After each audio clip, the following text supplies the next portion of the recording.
Charlene here now to tell you about the goat and the monkey, a little bit about what's going on right now, going into January 22nd, when I have my big presentation on the water rabbit year.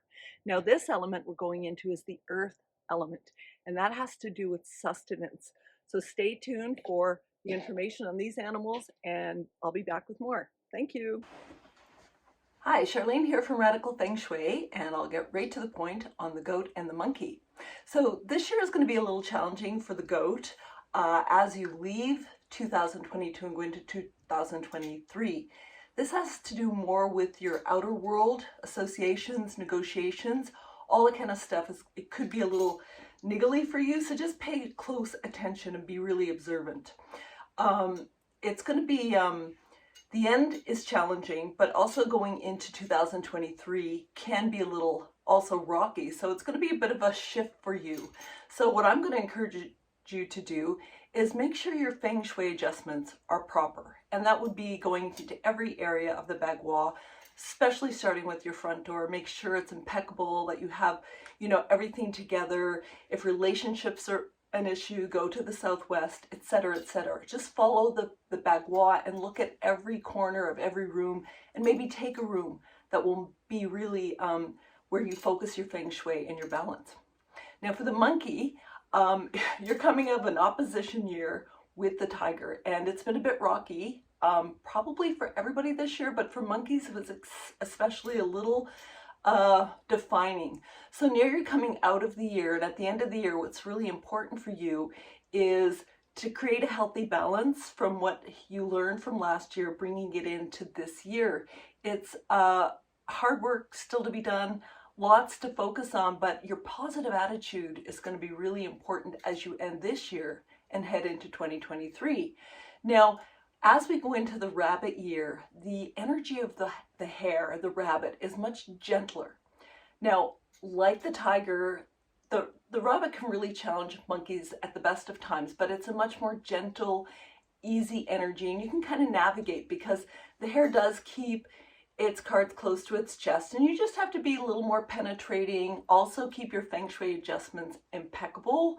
Everything in your life, whether it's career, relationship, family harmony, go to those locations on your bagua and really make sure things are tweaked.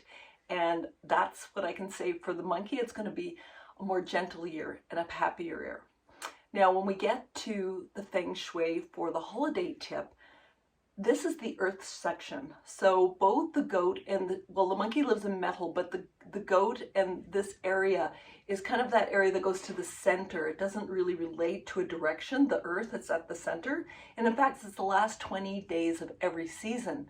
So it does have to do with sustenance. And the reason it has more to do with the late summer is because it's harvest. And sustenance and earth, it's all about feeding ourselves and making ourselves feel really empowered at this time of year. So what I would say about that is take time for self-care. All of my tips are talking about the importance of self-care this year and at the end of the year, because it's been so dynamic and a bit crazy for many.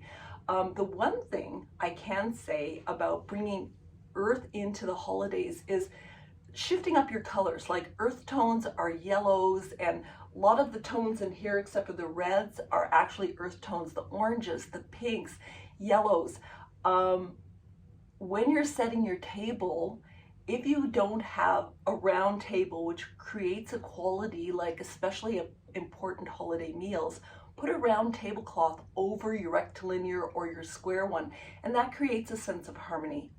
Also, your centerpiece, if it has earth tones, it really does create more of a balanced harmony. So, maybe there's candles and maybe it's yellow candles, not red, not green. Take a departure from the status quo of the holidays and make sure that you know what creates joy in you. If you don't like yellow, don't use it, but use another earth tone like a pink candle or an orange candle, something that's a little off that can be, wow, a centerpiece and create curiosity. And why did you do that? So for going into the holidays this year, the sustenance, taking time for self, good food, surrounding ourselves with family and friends is really crucial and super important for this holiday and going into 2023 for all of us. Thanks for staying tuned. please leave comments or even subscribe. And I'm getting ready for January 22nd. That's when I'll be talking about all of the rabbit year, the water rabbit, and what's going to happen for all of us. Thanks again.